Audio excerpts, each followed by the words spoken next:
On va continuer le polytraumatisme, on va continuer la pathologie chirurgicale. Comme le cours sur les occlusions intestinales aiguës.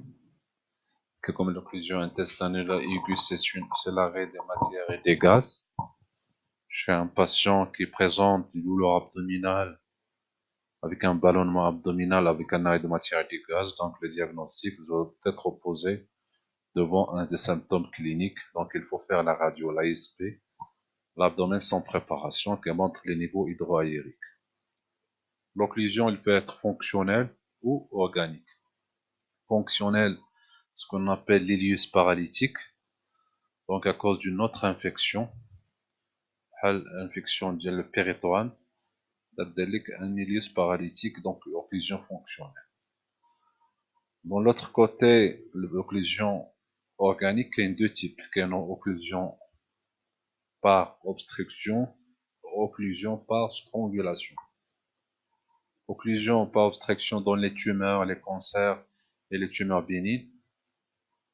Ou la strangulation, c'est dans strangulation où l'intestin qui dort, qui habite donc qui est l'arrêt des matières. Donc le deuxième type, c'est l'occlusion تكون haute ou تكون bas. Haute, c'est-à-dire au niveau intestinal, bas, c'est-à-dire au niveau colique. Ou le traitement, c'est un traitement chirurgical. Il faut lever l'obstacle. On passe au deuxième cours. La pathologie chirurgicale, c'est le polytraumatisme. C'est quoi un polytraumatisme?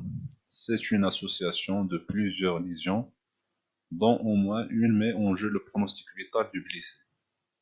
Donc pour le traumatisme, c'est-à-dire un de plusieurs traumatismes. يقدر يتضرب في راسو كنسميه traumatisme crânien. يتضرب au niveau du rachis cervical كتسمى traumatisme cervical, ولا dorsolaire, ولا traumatisme abdominal, ولا traumatisme thoracique. Pour définir pour les traumatismes, il faut que ce soit un traumatisme parmi les autres traumatismes. Il met en jeu le pronostic vital. Donc le malade يقدر يموت بهذاك السبب ديال هذاك le traumatisme il y a un traumatisme qui est très violent. Par contre, le polyfracturé, c'est-à-dire de plusieurs fractures.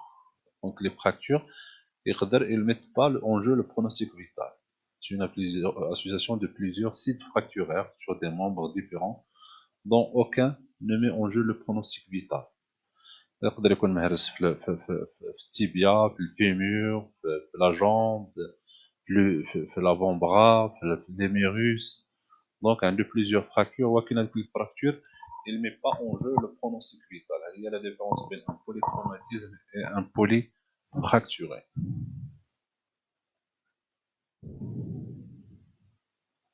Donc, l'épidémiologie, c'est généralement ces polytraumatismes, on les voit dans les accidents de la voie publique, les accidents de la route en 90%. Et surtout, il atteint les sujets jeunes, de sexe masculin, ou les circonstances selon l'âge, surtout un piéton heurté par une voiture, surtout les enfants et les sujets âgés, les motocyclistes, صحاب الموتور اللي عندهم الموتور يديروش الكاسك يتضربوا في traumatisme crânien, traumatisme cervical. Ou les automobilistes, il y a la collision entre deux voitures.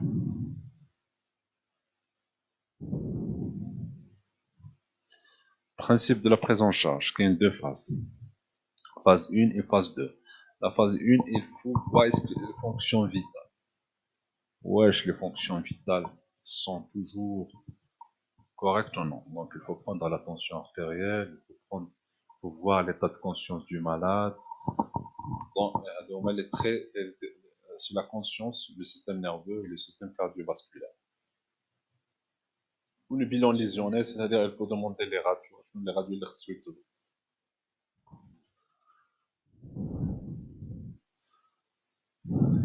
Patient proposé par le régulateur SAMU, généralement dans les accidents de la voie publique et qu'on les sapeurs-pompiers,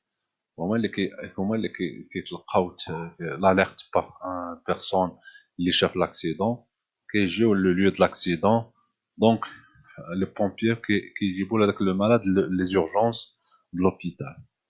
D'autres pays, ou le Maroc, il y a ce qu'on appelle le SAMU.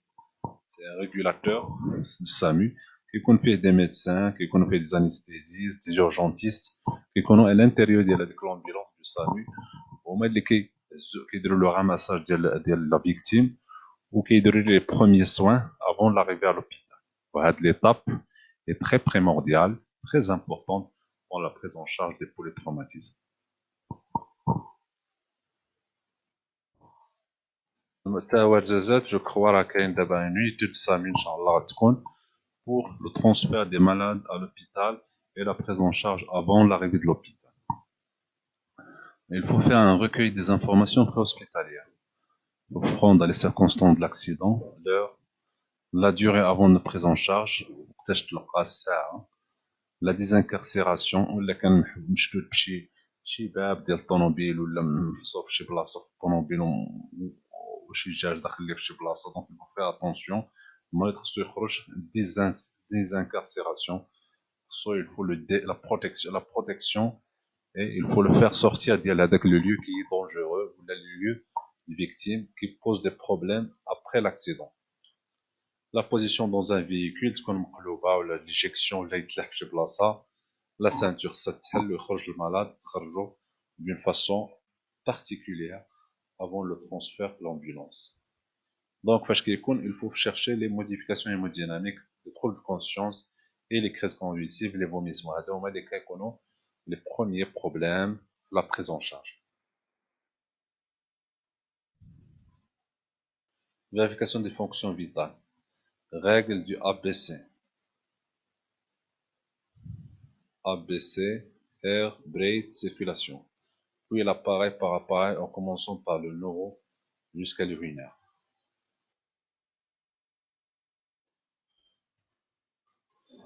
Fonction vitale. Je vous fais un examen rapide clinique.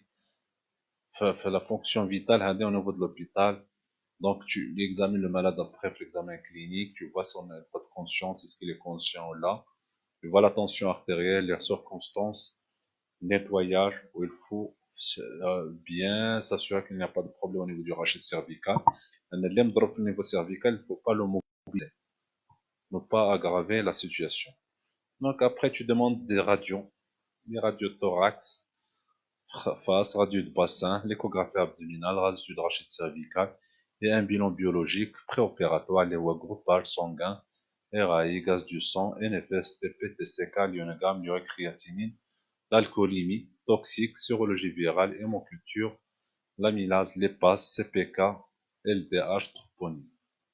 D'où un bilan biologique complet à demander chez un patient qui est victime d'un accident de la voie publique. Malheureusement, maintenant, j'ai la batterie du bilan au niveau de l'hôpital, donc on se contente seulement de l'NFS, le groupage, TPTCK, glycémie, le bilan qui est standard. Après, il faut évaluer l'état respiratoire du malade. Est-ce qu'il nécessite une intubation ou non? Donc l'intubation, c'est un malade qui est inconscient, donc il ne répond pas aux questions de le médecin ou de l'examinateur, ou un problème respiratoire, il faut l'intuber. Donc patient qui a un GCS inférieur à 7-8, donc c'est un malade qu'il faut l'intuber. Avant l'intubation, finalement pour les malades qui sont inconscients, il faut mettre un collier cervical, surtout si on suspecte un traumatisme du rachis cervical. Monitorage, la fonction respiratoire, après la fonction cardio-respiratoire, comme le monitorage scopique, la tension, l'oxymètre, et voir si un malade en état de choc, il faut commencer le remplissage le plus tôt possible. Les pansements compressifs, la chirurgie et la radio-embolisation, c'était des examens très sophistiqués.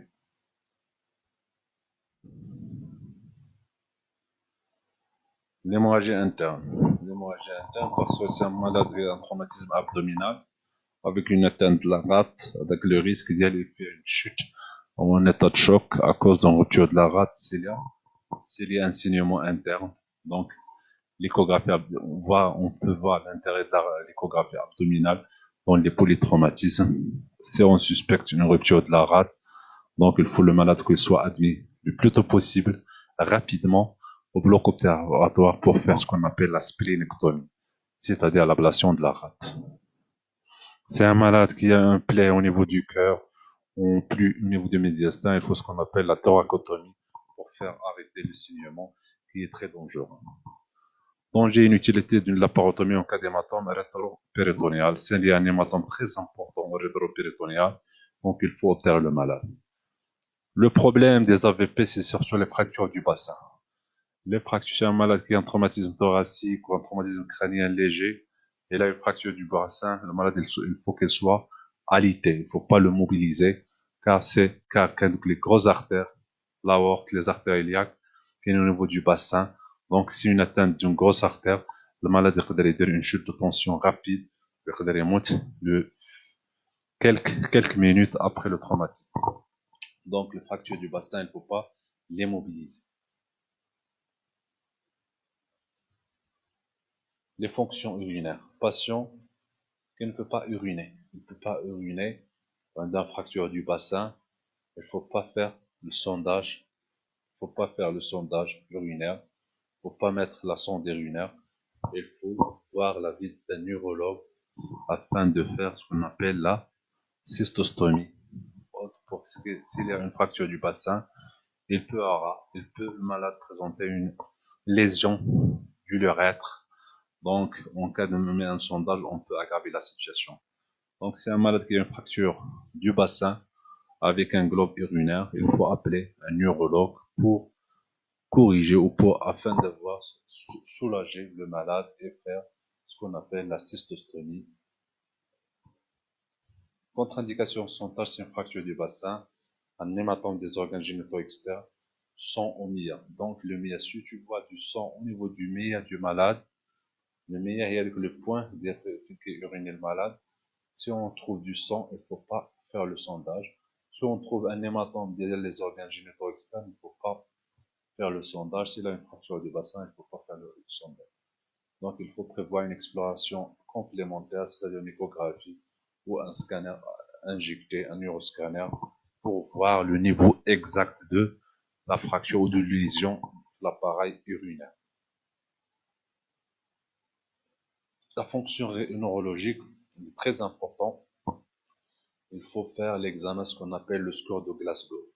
Le score de Glasgow, c'est un score qui nous permet d'avoir l'état exact, l'état de conscience du malade, de traumatisé crânien ou de polytraumatisme avec un traumatisme crânien. Donc, on évalue 3 fonctions. C'est l'ouverture des yeux, la réponse verbale, la réponse motrice. On demande au malade d'ouvrir les yeux. S'il ouvre les yeux spontanément, donc il a 4. S'il ouvre à la demande, c'est 3. S'il ouvre à la douleur, à la stimulation douloureuse, c'est 2. S'il ouvre pas les yeux, c'est 1. La réponse verbale est cotée à 5. Si elle est cohérente, on donne 5. Si elle est confuse, on donne 4. Si elle est inappropriée, vous lui demandez le nom et le malade, elle répond par le lieu ou quelque chose comme ça, donc c'est inapproprié. Donc on donne 3. Si elle est inappropriée pour toi, le malade dit seulement des mots, c'est 2. S'il n'y a pas de réponse verbale, c'est 1. La réponse motrice, si le malade exécute, c'est la 6.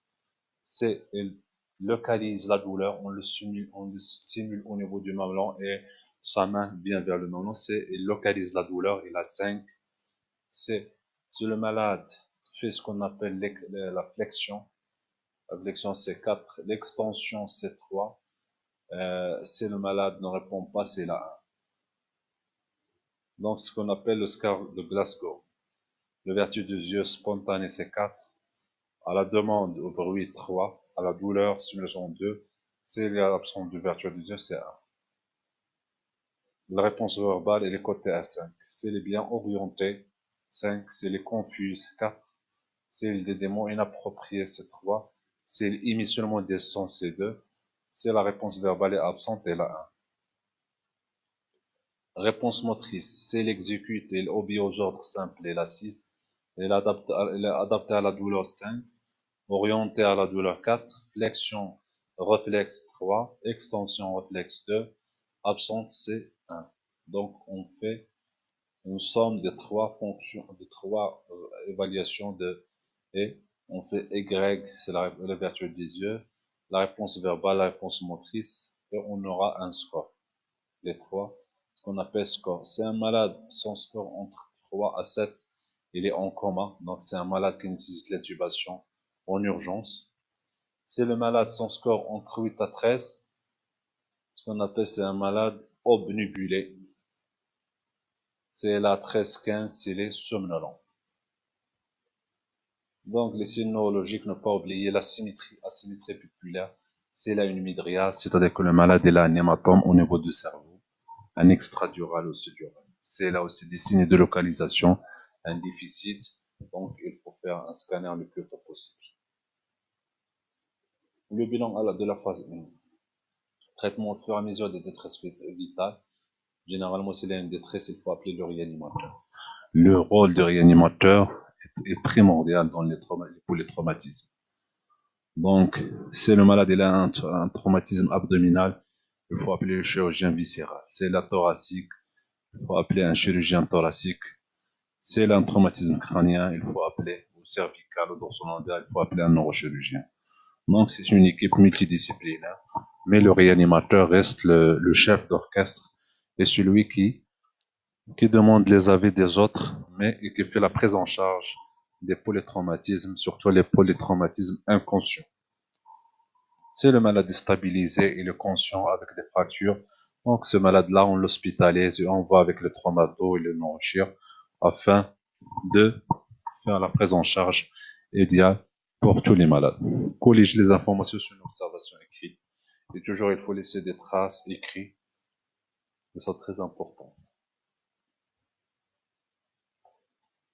Bilan lésionnel complet. Devant un polytraumatisme inconscient, il faut faire un body scan.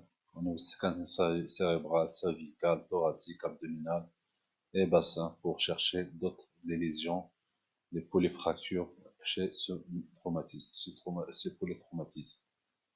Patient confiant aux intervenants suivants, c'est les réanimateurs, les chirurgiens et les anesthésistes.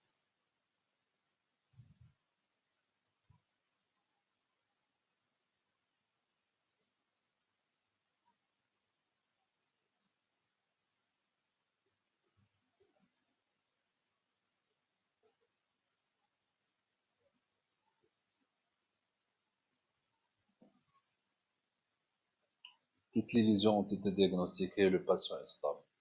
On passe à la phase 2. Donc la phase 1, c'est le bilan d'extension.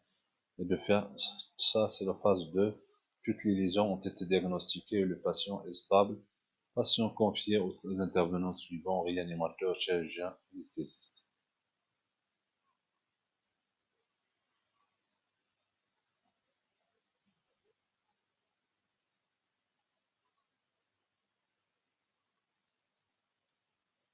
Donc, comme je viens de l'expliquer, donc un polytraumatisme, on peut le déposer d'un polyfracture.